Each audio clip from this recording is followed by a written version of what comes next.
Nitwa Nsabiyimbona aha tuharangurira umugambi uhingura ingwa societe BMC Chalk, ingwa nziza, ingwa zimeze neza, ingwa zitavunguka, ingwa zandika neza.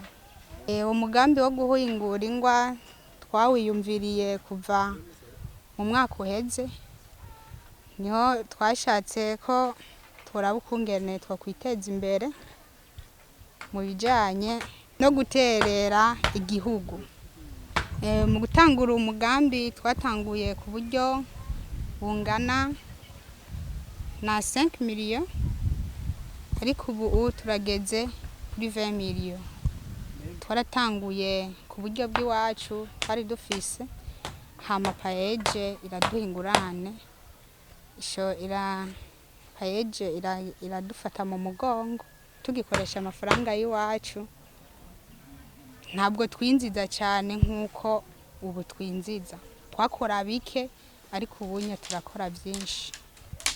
Ubwa mbere tugikoresha amafaranga y'iwacu uko yari makenya, twaproduza bike, ubwo ubu naho duproduza byinshi, tugasohora byinshi.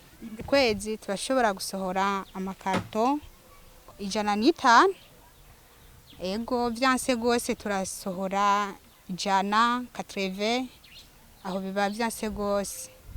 Ikarton 80 ziravamwo miliyoni 5, 105 ziravamwo miliyoni 10.